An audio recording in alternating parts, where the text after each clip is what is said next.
Dernière journée de dressage sous le soleil et un classement provisoire après cette première épreuve très prometteur pour les Français. Si James Avery et Vitaly restent leaders chez les 7 ans, on retrouve 3 tricolores dans le top 10.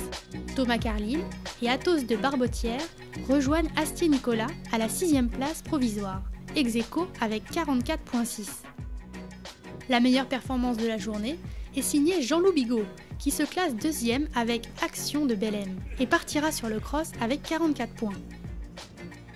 Chez les 6 ans, Thomas Carlyle et Mathieu Lemoine sont en embuscade derrière Izzy Taylor, toujours première au classement.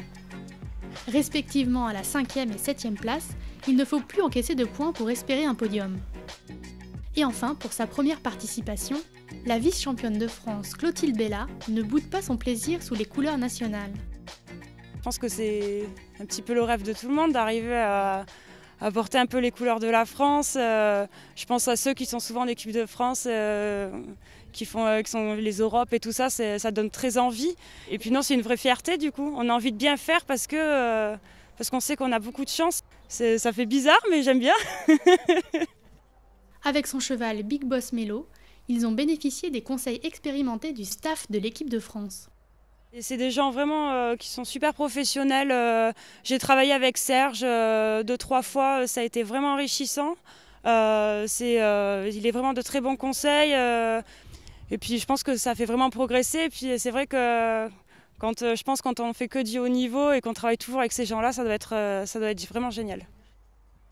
Nous, on est au fait des épreuves, des championnats d'Europe, des championnats du monde, et on sait exactement ce que veulent les juges. Donc, mon job, moi, c'est ça, sur les concours, c'est de les préparer, de les mettre. J'ai 2 jours, 3 jours seulement, et j'essaye de leur donner plus d'informations pour pouvoir les présenter au mieux devant les juges. Et devant les juges, le jeune couple ne démérite pas. Ils obtiennent la 16e place après une épreuve à 46,9. Le cheval est plutôt intéressant, un cheval qui bouge bien, qui est très élastique, souple, agréable à regarder, qui attire l'œil, forcément. Elle débute à ce niveau-là, et quand on a un cheval de cette qualité-là, c'est sûr qu'on ne peut que progresser. Et c'est sûr que s'il garde le cheval, c'est sûr que Clotilde va évoluer sur le plan technique.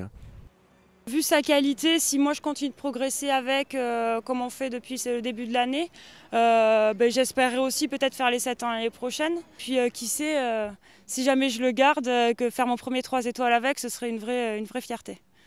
Car même si l'on aimerait retrouver ce couple au plus haut niveau, la réalité de cette discipline rattrape très vite ses cavaliers professionnels. Il y a des chevaux qui sont sûrement très prometteurs, mais encore une fois, il y a un vrai marché du cheval. Les cavaliers de complet, ils ont du mal à vivre. Donc pour vivre, ils ont besoin aussi de commercer. Et quand ils ont des bons chevaux, il y en a pas mal qui s'en vont à l'étranger. C'est un peu frustrant, c'est sûr. Alors il faut souhaiter qu'il y a des gens qui investissent sur des bons chevaux comme ça, qui les gardent, qui les laissent aux Français. C'est notre souhait.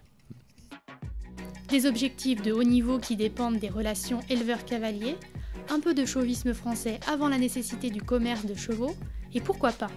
Même si le talent ne suffit pas, après tout, cette équipe de France est championne olympique. Preuve que nos cavaliers français ne sont pas uniquement bons dans la préparation de champions.